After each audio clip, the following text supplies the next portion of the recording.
I think you will have a very unique angle to this.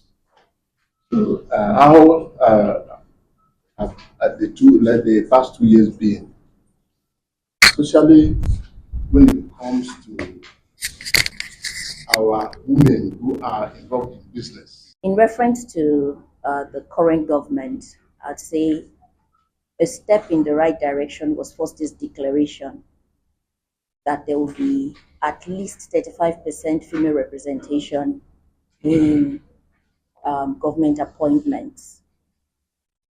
So that was a declaration. There's the implementation part. For, for federal ministers' appointments, I think we have 48 of them in total, and 8 female ministers we have currently. It's an improvement from where it is. That gives us to about approximately 17%. So there's still a huge gap, even from the 35% commitment. And 35% is not the final destination. So there has to be deliberate efforts in appointing female representation. And I know the question generally would be, what is the big deal? Why should we have female representation? First is on, apart from it being a fundamental human right, we have a population of 50% women approximately. Just like the saying that if you have 2 legs, walk on both legs. You get to the destination faster and even with a balanced movement. Now, if I will make reference to what he mentioned to concerning the canvassing for the fuel subsidy removal, I would like to know how many women was involved in that process. Because if we have a balanced perspective, there would have been more envisaging of the social impact that it would have. Just to buttress one of the reasons why there's an importance of having different perspectives when it comes to policy makings, decision makings, and leadership roles. The recent appointment of the board for the NNPC is another key one to highlight. There are 11 appointments that were made, only 1 was female. And that is still not near the 35% commitment that the government has given. So this cuts across. And having balanced representation has its economic benefits. There are studies that have shown. So it's not a tokenism thing. It's not just give what unto Caesar is Caesar. Now, the only reason why we should not have a balanced view would be if we do not have competent women, which I dare say that we do. The intention starts from the government. There's been a declaration.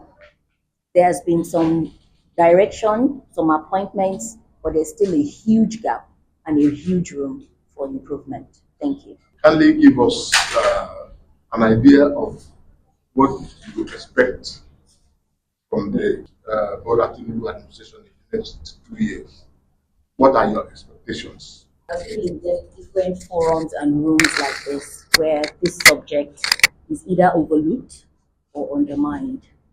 A lot of the issues that we're talking about here, economic security, having a balanced representation in leadership roles where policies are being made, decisions are being taken, gives different perspectives and a holistic solution is developed. So it is very important, not even just in government, even in corporate organizations, in businesses, to have that inclusive leadership. It is highly important, and there has been several research that has proven the economic sense, sustainability sense, and stability sense that this stands for. If the government makes a commitment, it is important to keep to it. Someone mentioned earlier that we have a lot of laws and commitments, but implementation is a problem. Whatever solutions that are being preferred, if the solution is faulty from the base, the problem will persist. Having a balanced female representation in leadership, policy makings, and all of that is simply asking for a 360-degree view where social impact and the economic impact as well as governance impact have the total view of both gender represented. Let there be balanced female representation. In your business, let there be balanced female representation because that is the sustainable way to go. And we do have capable hands that can fit these positions. Even if we don't, let's have policies that will prepare them, train them, and position them for such positions.